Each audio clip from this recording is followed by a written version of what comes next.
The 2025 Austrian Grand Prix just took place. Let's go take a look at how each driver and team has performed, starting with the worst performing team of the Grand Prix, ending with the highest scorers of the race, starting with Atlassian Williams Racing.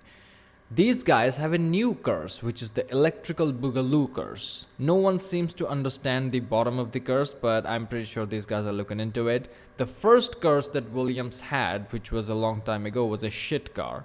The second curse that Williams had was that one driver will crash out in every Grand Prix weekend. It was almost like a tradition. And now the new curse that these motherfuckers have after a short run of consistent performances in 2025 season is the electrical boogaloo curse. It's not that these guys are using any kind of component which is unreliable. It's just that they're failing to put it all together in a nice, harmonious way. So they're fucking it up in the system integration. Did not start for Carlos Sainz. Alexander Albon looked like he had good pace. He was in P6, he was making moves, he was dispatching cars left, right, and center, and it looked like he could have scored points, P6, P7, around that on merit. And also, Carlos Sainz, despite starting P19, he could have scored points because Nico Hülkenberg started P20. Obviously, there was the crash and he benefited from that a little bit, but Nico Hülkenberg started P20 and finished in the points. So judging by the pace of Alexander Albon, Carlos Sainz could have also scored some points. And this is a thing that Williams need to fix ASAP, because this time they have a good car, they don't have retarded drivers, they don't have that Williams curse where one driver traditionally, like almost like a ritual, crashes out in every Grand Prix weekend. But they have to get their shit together and fix the system integration issues. Up next, we have Verstappen.com Racing. So one of the key things that I wanted to tell you guys is that if it was not for Kimi Antonelli taking Max Verstappen out, we could have had an interesting battle between Lewis Hamilton's Ferrari and Max Verstappen's Red Bull. So thank you, Kimi, for ruining it all for us.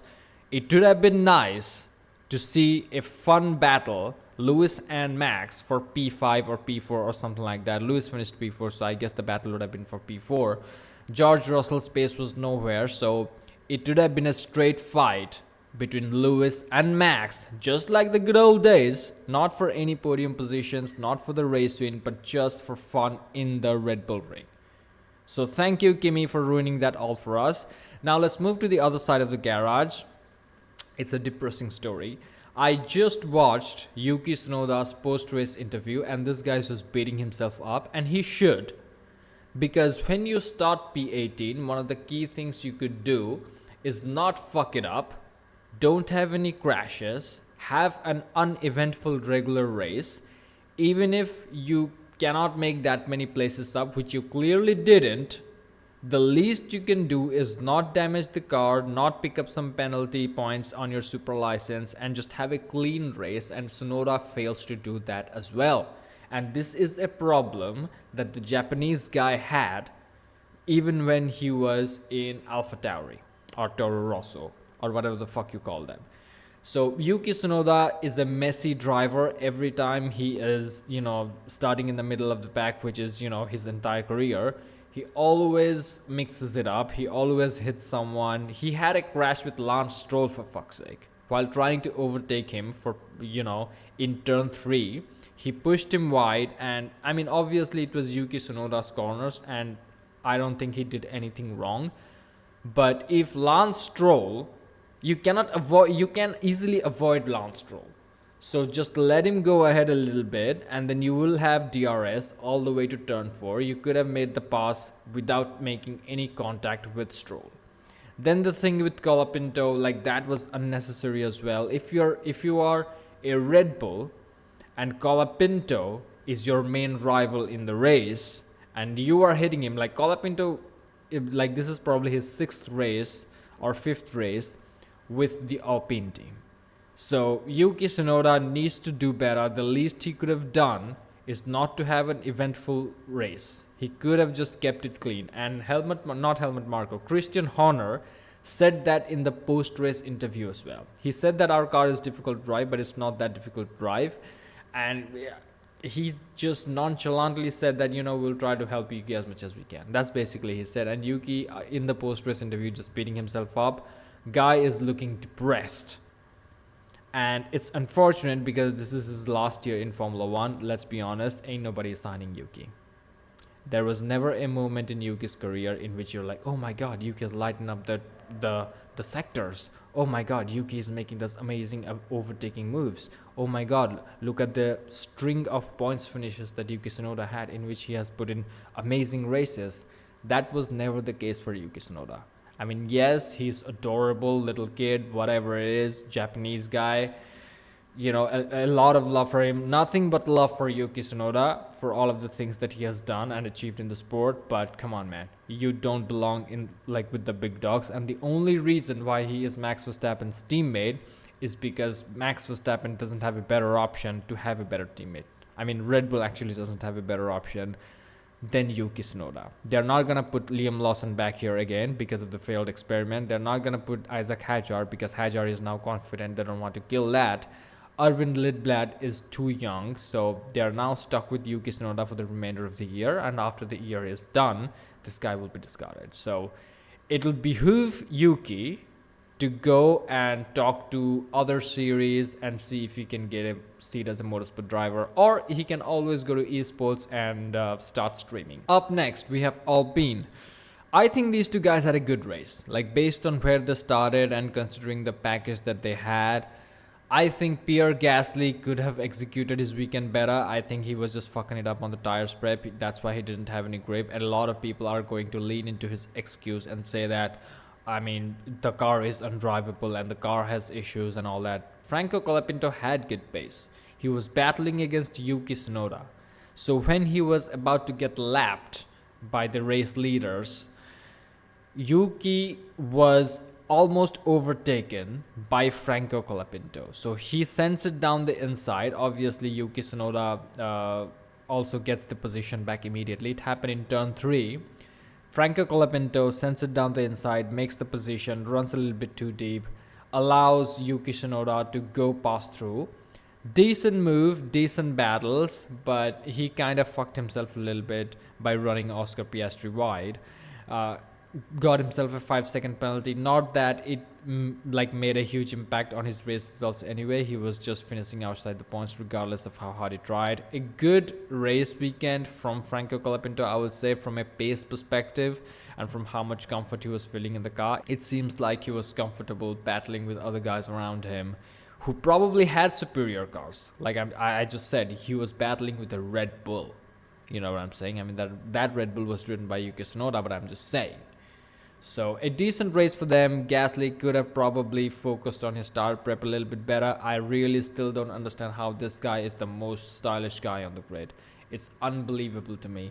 But either way, Pierre Gasly, great driver. Don't know what happened to him. Maybe it's just the car, but I also think he fucked up a little bit in the tire prep for the hard tires. Because Pierre, he should have scored points and he looked comfortable in the car, confident in the car and in himself. Up next, we have the Haas pair of Esteban Ocon and Oliver Behrman. Esteban had a good race, P17 to P10, not bad. He fucked up in the qualifying, not bad. Oliver Behrman, P15 to P11. I was a little bit sad for him. I wanted Behrman to score points over Esteban Ocon, but shit happens. His middle stint on the hard tires, after the first round of pit stops, kind of ruined his race. He did not have a lot of pace. He did not have a lot of grip. That's basically the story of the entire weekend, right? It's about how much grip you have on different tires and how quickly you can get them to switch on and how efficiently you can keep the tires in their temperature window. So that's the fucking story of the weekend. Almost all of the weekends these days, their race pace is very impressive, if I'm being honest. If Ollie's middle stint was not fucked up, he would have probably been battling with Nico Hülkenberg and probably even Gabriel Bortoleto. He had the pace. Same thing with Esteban Ocon if he qualified a little bit better.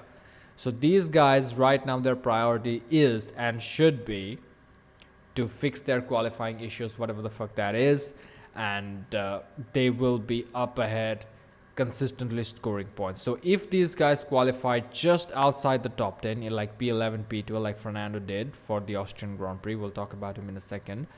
If they qualify around like between P8 all the way to P12, if they qualify around that, I think these guys can consistently bring in some points, and this is where they need to qualify. Because the midfield is, very tight, and they have the pace to keep the Racing Bulls and the Saubers and the Aston Martins behind. I mean, there is actually one Aston Martin that belongs to Fernando Alonso. Lance Stroll is kind of like a seat filler. I mean, it is what it is. Speak of the devil. Up next, we have Aston Martin. So Lance Stroll's problem started from the qualifying sessions, because in practice, he felt the car was comfortable, the car was doing great, but as the qualifying began, shit started to hit the fan. And it reminded me of what Liam Lawson had said after the race about like the tire prep and things like that, about how confusing it is. Sometimes what happens is you set the balance of the car, you prepare a tire a certain type of way in the track, but then you come to qualifying and what you knew worked doesn't work anymore.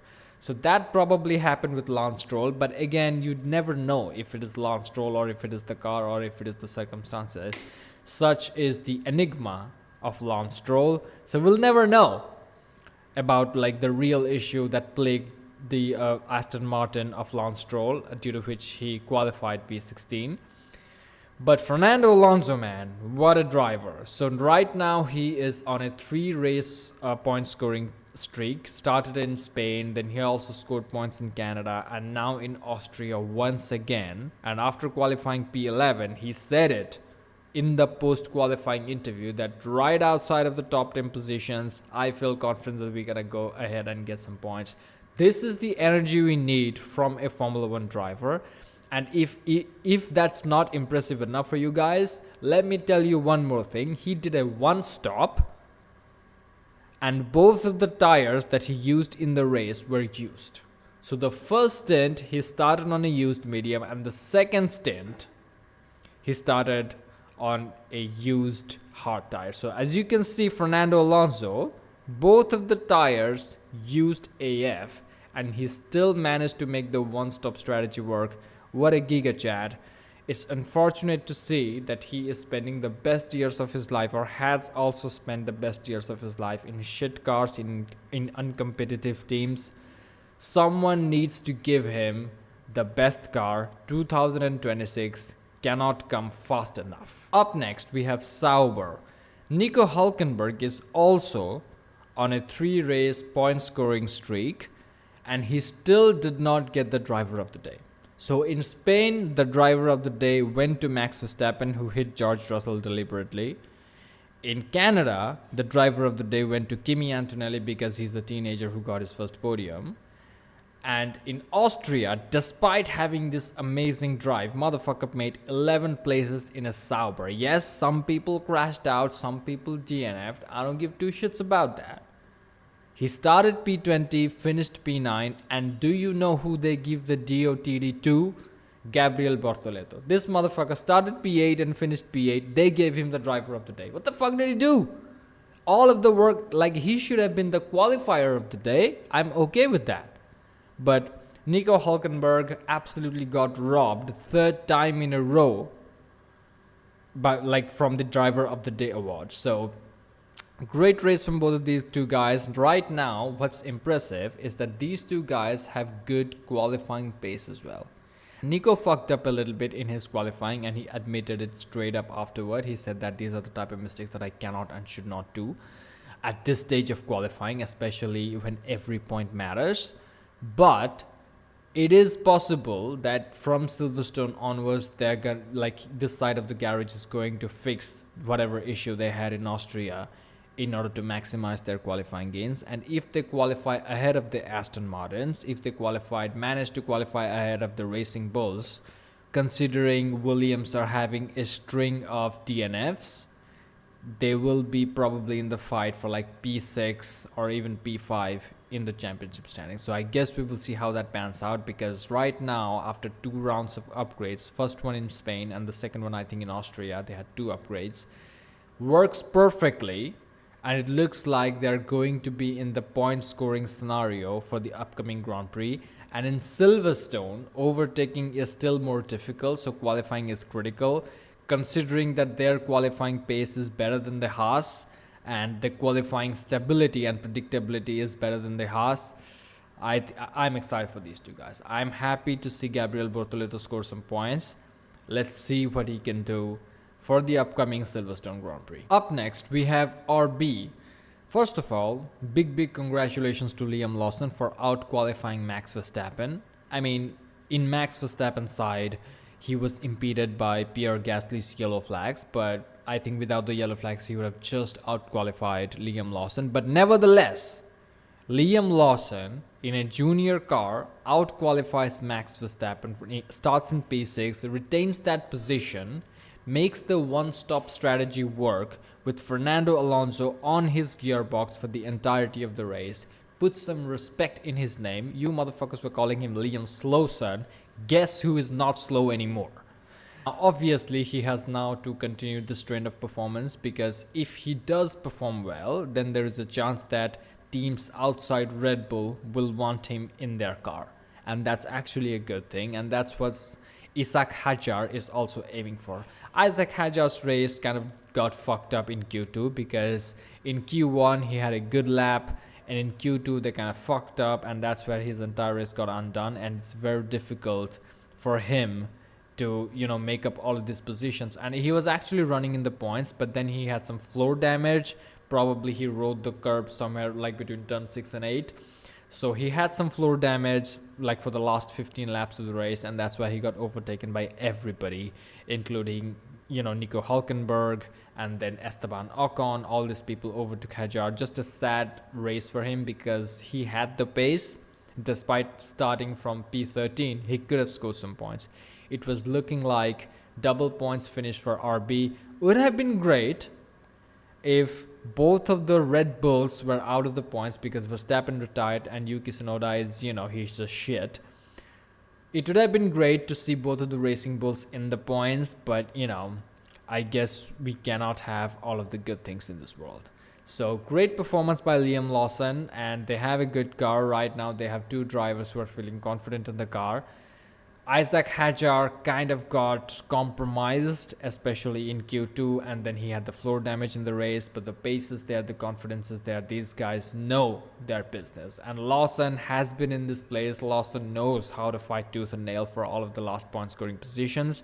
Silverstone will be exciting. I hope these two motherfuckers, nail a good qualifying lap. That's gonna make things interesting. Up next, we have the regime. George Russell started P5, finished P5, could have finished P6 if Max Verstappen was in the race, because his pace was nowhere. So big shout out to Andrea Kimi Antonelli for taking out Max Verstappen to help George Russell remain the Mr. Consistent and, keep a good solid performance and finish a respectable P5. But either way, one of the things that's interesting about Mercedes throughout this dynamic is not on track, it's actually off track, about their contract situation of George Russell. I'm gonna make another video about this, so get subscribed if you're interested in that. Basically, Red Bull had a shit weekend, Mercedes had a decent weekend, and it just makes the case stronger for Max Verstappen to join Mercedes. And George Russell still does not have a contract. Toto Wolff, when people ask him about whether Russell is going to get a contract extension or not, he's just giving all of these third-party answers. He's just saying that we know what Russell can do, we see what he can do. He has been a Mercedes junior for a long period of time. He's been in Mercedes for a long period of time. I am happy with what he has done. He knows it. Like, he's just saying all of this auxiliary stuff rather than give us a straight answer, which is understandable because that's how these negotiations go. But it seems with Red Bull struggling significantly and Red Bull are getting fucked up. Again, I'll make another video about Red Bull and Mercedes and Toto Wolff drama. That's the most interesting thing that's happening. Andreas Kimi Antonelli, after his first ever podium in Formula 1 in Canada, then passed the exams in school, now back in Austria, fucked up, made a mistake. And in the post-race interview, he said that it's not that I particularly brake late. Motherfucker, you brake late. You were very ambitious going into T3. There was no place to make an overtake. Everybody was getting bunched up, and you had to brake earlier than usual if you want to go to the corner safely, and you were the one who made that issue. It's okay. You were a rookie, and rookies make that type of mistakes. Max Verstappen said it himself. He said that no driver makes these type of mistakes deliberately, and it is what it is. He apologized, and that's how you learn. You know what? He actually helped probably Max Verstappen avoid a potential race ban. If Max Verstappen was in the race, he would have been ahead of George Russell, which means 2 points less for Osama bin Russell, but also it means that Max Verstappen would be battling Lewis Hamilton's Ferrari.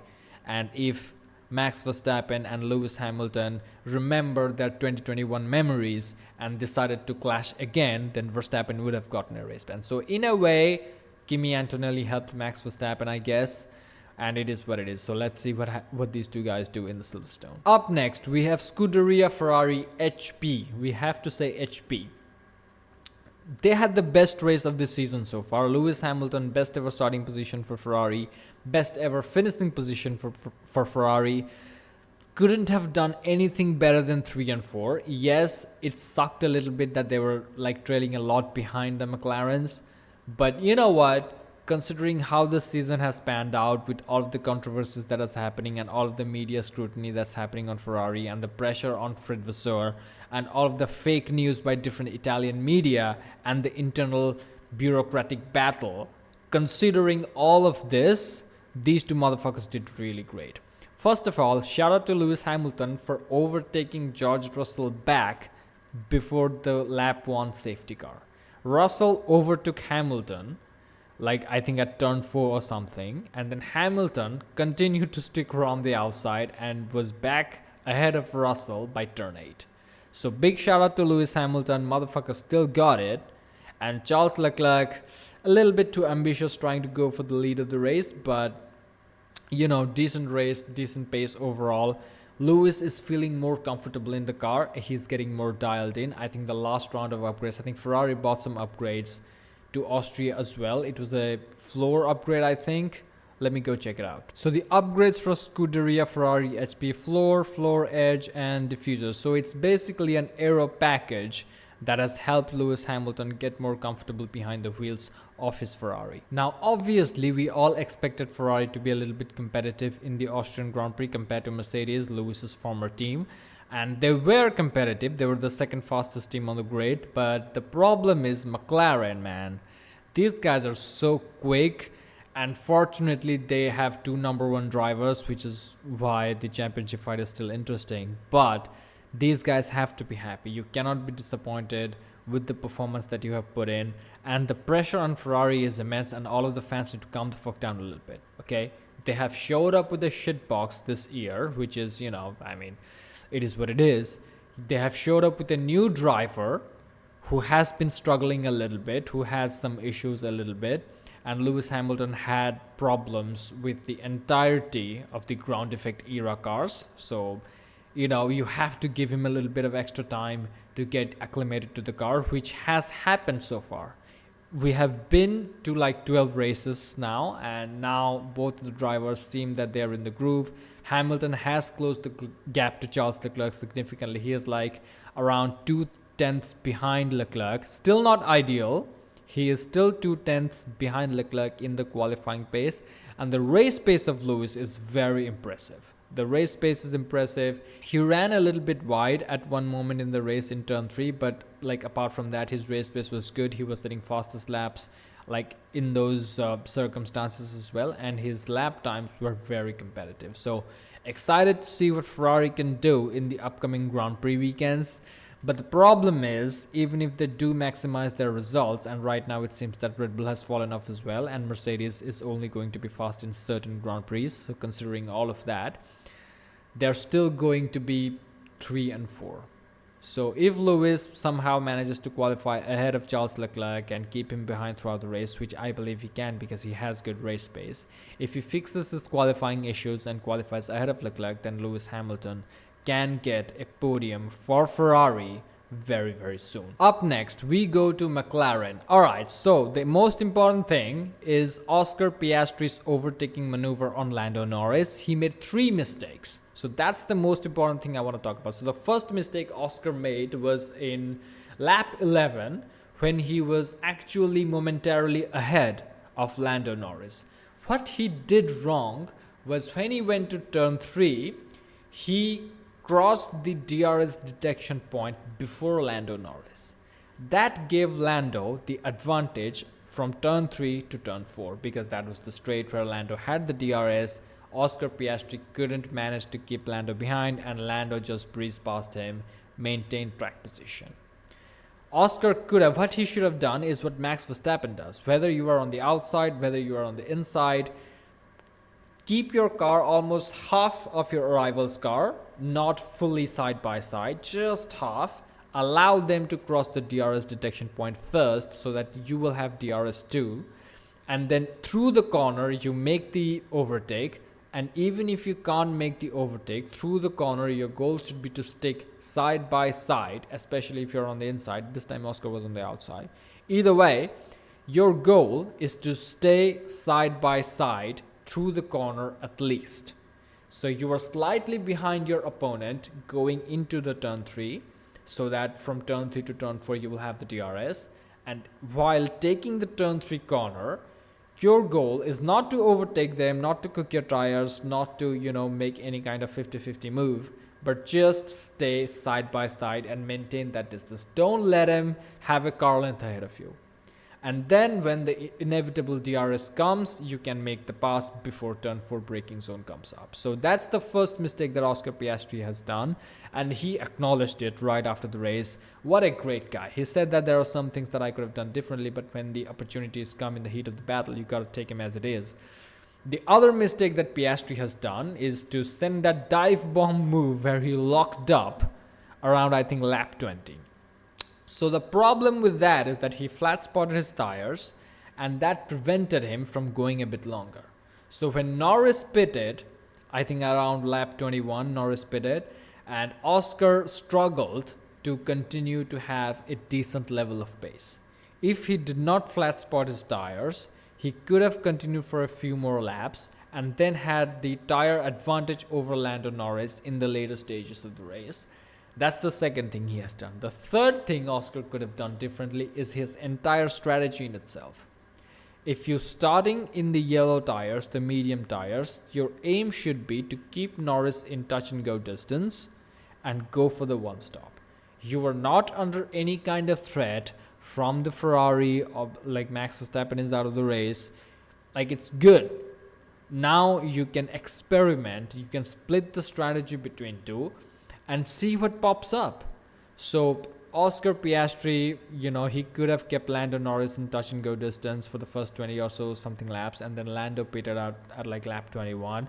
Then Oscar, had he not flat spotted his tires, he could have probably and should have extended his stint for like 7 laps or 10 laps or more, and then do a very long stint of hard towards the end trying to make the one stop work. Plenty of drivers made the one stop work. Fernando Alonso, on used medium tires and a used set of hard tires, he made the one-stop work. Both of his set of tires were used. None of them were brand new. So Oscar could have experimented with all 3 things. Now let's go and talk about Lando Norris. Massive respect to Lando Norris for turning things around after the Canadian Grand Prix.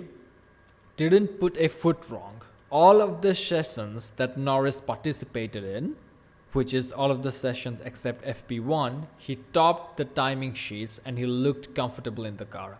One of the things that people speculated about is that Lando was actually feeling uncomfortable in the McLaren, which is actually true. Because for Austria, McLaren bought in some Lando-specific upgrades that fixed his, balance issues and allowed Lando to dial more in, to lean more into the car and to trust the machine. And you can see it in his performance. He qualified half a second further ahead of Charles Leclerc. And I know that, again, Oscar Piastri got impeded by the yellow flags of Pierre Gasly. But even Oscar was not looking as good as Lando. I mean, he would have been on the front row, I'm not going to lie. If Oscar was on the front row, then maybe things could have been a little bit spicier between these two guys, because he would have had a clear track ahead in front of him as well. If he had made a good start, he probably could have overtook Lando Norris into turn 1 or whatever it is. But Oscar probably didn't have the pace advantage in the qualifying. He would have qualified P2 at best. But that's luck, and there's not much you can do about it. And I'm not trying to take anything away from Lando Norris. Great turnaround, especially after what happened in Canada. People were talking a lot of shit about him. I am one of those people who talk shit about him. Good to see that he is starting to believe in himself, because we need an exciting championship fight. Another thing that I want to say is that Lando Norris needs to stop using social media. When he had his first ever race win in Miami 2024, the first thing he said after taking the checkered flag in P1 is that, Lando no wins, huh? Why the fuck all of the trolls like me are living rent-free on this guy's head? And this is the thing that's affecting him, because after putting the car on pole by some margin in the Austrian Grand Prix 2025, the first thing he says on the radio is that, good to have the old me back in now and again, huh? Why the fuck you gotta be so negative? And even after the amazing qualifying lap he did, he comes on like the post-qualifying interview and he says that I still made a couple of mistakes. What the fuck is wrong with this guy?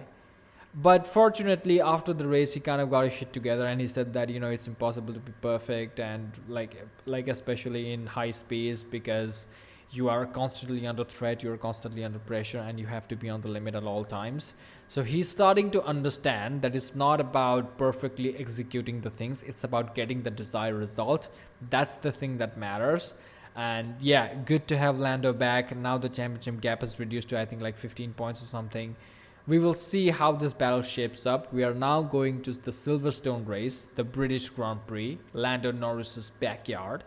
This guy, Lando, could have won the British Grand Prix last year, but you know, McLaren did a Ferrari strategy, so this year is the year.